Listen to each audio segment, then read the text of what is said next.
சேனல்லேருந்து இன்னைக்கு ராகம் சமையல் ஸ்பெஷல் அதிலேருந்து நம்ம இன்றைக்கி என்ன பார்க்க போகிறோம் அப்படின்னா, இன்றைக்கி ஒரு புது வகையான வடை செஞ்சுருக்கோம். இந்த வடையோட டேஸ்ட் எப்படி என்னங்கிறதெல்லாம் நீங்கள் செஞ்சு பார்த்தீங்கன்னா தெரியும், அவ்வளோ சூப்பராக இருக்கும்.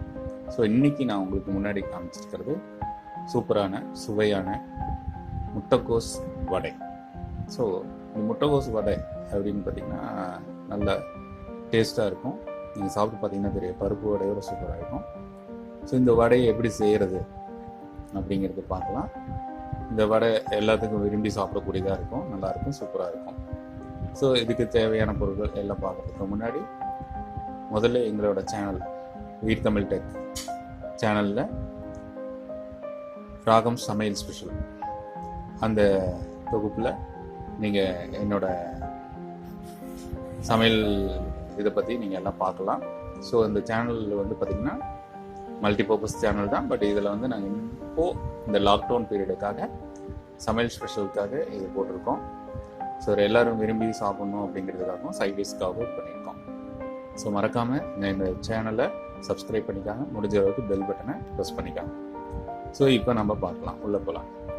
இதுக்கு என்னென்ன தேவை? முட்டைக்கோஸ் பாருங்கள், முட்டைக்கோஸு நான் உங்களுக்கு திருவி வச்சுருக்கேன். அதாவது நம்ம கேரட் சீவுற மாதிரி சீவி வச்சுக்கணும். ஸோ நல்லா எவ்வளோ வேணுமோ அவ்வளோ நல்லா ஒரு 100 கிராம் எடுத்துக்கலாம். ஆனியன் உடஞ்ச அளவுக்கு, வெங்காயம் நறுக்கி வச்சதுக்கப்புறம் பார்த்திங்கன்னா கருவேப்பிலையும் மிளகாயும் சிறிதளவு போட்டு வச்சுக்கலாம். இப்போ என்ன பண்ணலான்னா, இதை நம்ம மிக்ஸ் பண்ணுறதுக்கு ரெடி பண்ணலாம்.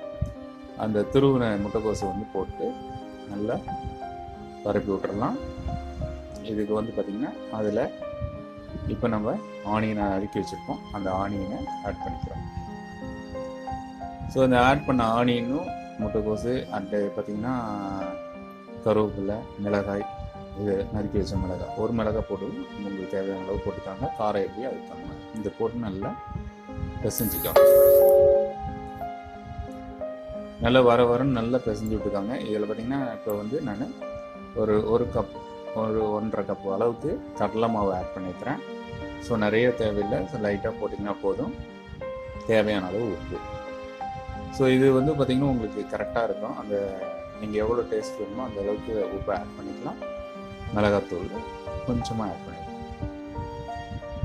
வந்து சிறிதளவு சோடாப்பு பொறுன்னு வர்றதுக்காக நம்ம ஆட் பண்ணிக்கலாம். இப்போ இது அப்படியே வரன்னு விரட்டிக்கணும். ரொம்ப தண்ணியில் விட தேவையில்லை இதில். ஏன்னா கோஸில் கொஞ்சம் உங்களுக்கு நீர் பதம் இருக்கும், அது இல்லாமல் ஆனியன்லேயே உங்களுக்கு நீர் பதம் இருக்கும். அதனால் சும்மா லேசாக தெரிச்சு விட்டிங்கன்னா போதும், வேறு எதுவும் நீங்கள் பண்ண வேண்டாம். தண்ணியெலாம் வந்து பார்த்திங்கன்னா தெரிச்சு விட்டா போதும், வேறு எதுவும் பண்ண தேவையில்லை. நல்லா பிசைஞ்சிக்கணும். பிசைஞ்சு வச்சு நல்லா பார்த்திங்கன்னா அது நல்லா திக்காக நல்லா கெட்டியான பதத்துக்கு வரணும்.